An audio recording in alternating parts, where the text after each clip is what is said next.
ఆ రోజు వాడు నా దగ్గరికి వచ్చి చాలాసేపు మాట్లాడుకున్నాం. మన మధ్య ఉన్న ఆ హాయిగా ఉన్న దగ్గరితనం ఒకరికొకరు ఎంతో కాలం తర్వాత దొరికిన సౌకర్యంలా అనిపిచ్చింది.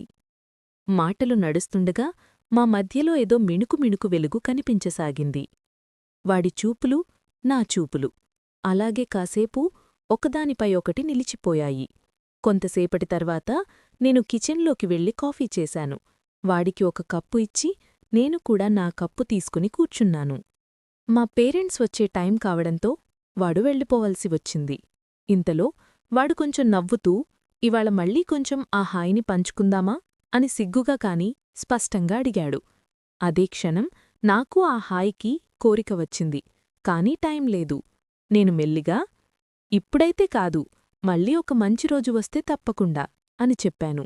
వాడు చిన్నగా నవ్వి తల ఊపాడు. అయితే వాడు వెళ్లేముందు ఒక చిన్న అభ్యర్థనగా, అయినా నా తమ్ముడింతకాలం నిద్రలోనే ఉన్నాడు. ఒక్కసారి నీ పూలతోట గాలి తాకితే మాత్రం ఉత్సాహం వస్తుందని అనిపిస్తోంది అని కాస్త ఫంటోన్లో అన్నాడు. అది విన్న వెంటనే నా గుండెల్లో ఒక చిన్న మినుకు పుట్టింది. నేను స్మైల్ చేస్తూ మెల్లిగా మోకాళ్లపై కూర్చున్నాను. వాడి ప్యాంటు జిప్పు నేను మెల్లిగా తీసి వాడి తమ్ముడిని నా చేతిలోకి తీసుకున్నాను.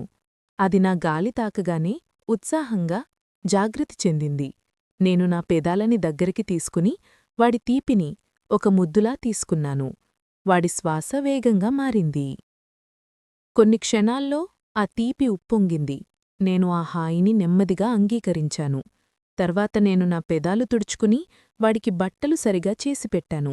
వాడు లేచేలోపే నేను అతన్ని చిన్నగా లిప్కిసిచ్చాను.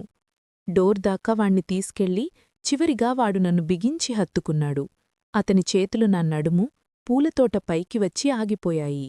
వాడు వెళ్ళినప్పుడు నా హృదయం మాత్రం ఇంకా వేడివేడిగా నడుస్తోంది.